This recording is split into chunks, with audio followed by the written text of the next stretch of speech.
तो नमस्कार दोस्तों, स्वागत है आपका एक और नए वीडियो में। दोस्तों इस वीडियो में मैं आपको बताऊंगा कि मेडिकल पॉलिसी में यदि आप क्लेम सबमिट करते हैं तो कौन कौन से डॉक्यूमेंट जो है कंपनी आपसे मांग सकती है।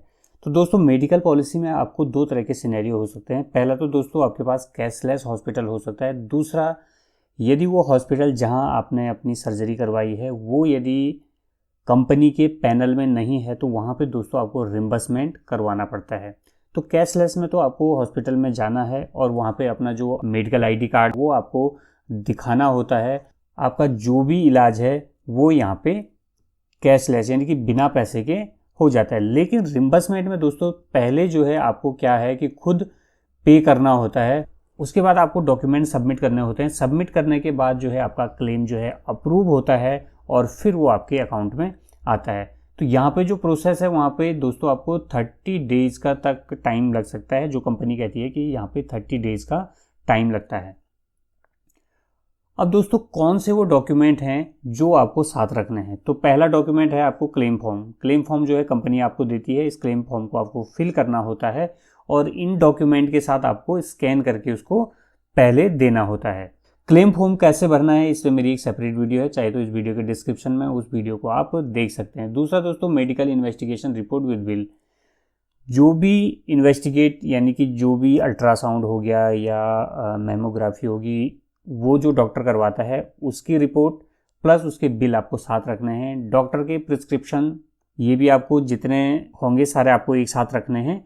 और डिस्चार्ज समरी, मान लीजिए कि 1 तारीख को आपकी सर्जरी हुई और 3 तारीख को आप जो है डिस्चार्ज हो गए, तो 1 से 3 के बीच की जो समरी होती है वो जो है डिस्चार्ज के टाइम आपको दिया जाता है, तो उसको डिस्चार्ज समरी कहते हैं। ये भी दोस्तों आपको रखनी है।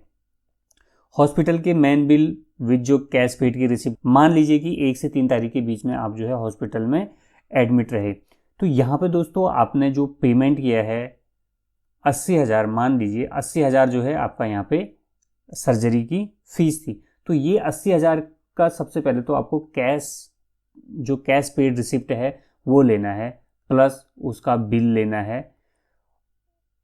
और उसके बाद दोस्तों जो आपका मेन बिल है उन तीनों के ऊपर जो है स्टाम्प होनी भी जरूरी है। तो आपको ये ध्यान रखना है कि जो हॉस्पिटल का मेन बिल है प्लस जो कैश पेड की रिसिप्ट है उसके ऊपर जो है आपको स्टैम्प लेना है। फार्मेसी बिल, जिस दिन आपकी सर्जरी हुई उससे पहले या उसके बाद के जितने के भी फार्मेसी बिल हैं वो भी आपको साथ रखने हैं। मेडिकल कार्ड यानी कि जो एम्प्लॉय है उसका मेडिकल कार्ड प्लस उसका कैंसिल चेक या बैंक स्टेटमेंट और उसका पैन कार्ड यहाँ पे जरूरी है। और इसके बाद दोस्तों इनकी जो फिजिकल कॉपी है यानी कि इनकी जो हार्ड कॉपी है वो भी साथ ही साथ आपको कंपनी को कोरियर करना है। उनके नियरेस्ट ऑफिस या जो उनकी मेन ब्रांच है वहाँ पे आपको कोरियर करना है। इसके अलावा दोस्तों ये कुछ डॉक्यूमेंट और आपसे मांग सकते हैं क्लेम सबमिट करने के बाद, जैसे कि पहला आप यहाँ पे देख सकते हैं एक लेटर जो हॉस्पिटल की तरफ हो जिसमें बेड कैपेसिटी लिखा हो, आपका रजिस्ट्रेशन डिटेल लिखा हुआ और फैसिलिटी जो हॉस्पिटल के पास है वो लिखा हो। ये लेटर भी ये आपसे मांग सकते हैं। दूसरा दोस्तों प्रोवाइड ओरिजिनल डॉक्यूमेंट्स, यानी कि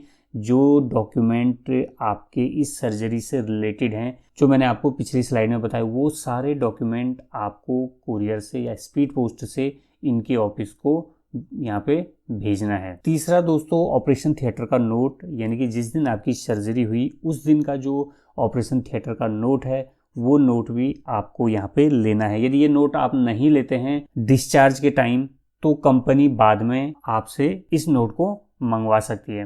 तो दोस्तों ये वो डॉक्यूमेंट हैं जो आपको क्लेम अपलोड करते वक्त चाहिए ही चाहिए हैं। तो आप जब भी रिम्बर्समेंट करवाएं तो इन डॉक्यूमेंट को, यानी कि क्लेम फॉर्म हो गया आपका, medical investigation report with bill हो गया, डॉक्टर के प्रिस्क्रिप्शन रिपोर्ट होगी, आपकी डिस्चार्ज समरी होगी, हॉस्पिटल की जो मेन बिल है और जो कैश पेड यानी कि जहाँ भी आपने कैश पे किया है वहाँ से कैश पेड की रिसिप्ट लेना है। दोस्तों इसमें कन्फ्यूजन आपको बिल्कुल भी नहीं करना है कि बिल और कैश पेड की जो रिसिप्ट है वो दोनों अलग अलग है। फार्मेसी बिल, आपका जो मेडिकल आईडी कार्ड है जिसके नाम पे इंश्योरेंस है, यानी कि जो मेन इंश्योर पर्सन है उसका मेडिकल कार्ड भी यहाँ पे होना जरूरी है। कैंसिल चेक भी उसी का चलेगा जो मेन इंश्योर्ड यहाँ पे पर्सन है, और उसकी या तो कैंसिल चेक या बैंक स्टेटमेंट। साथ ही यदि पैन कार्ड की डिटेल भी यहाँ पे जो आपका क्लेम फॉर्म है वहाँ पे पैन कार्ड की डिटेल भी आपको भरनी होती है।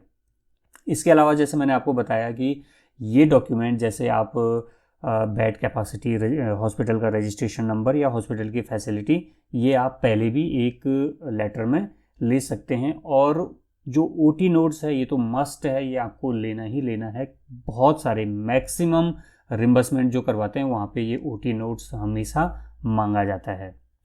तो दोस्तों वीडियो आपको कैसा लगा, आप इसे लाइक कीजिए, शेयर कीजिए। चैनल पे नए हैं तो प्लीज़ इसे सब्सक्राइब कर लीजिए ताकि इसी तरह के वीडियोज़ और अपडेट आपको आगे भी मिलते रहें। धन्यवाद। जय हिंद।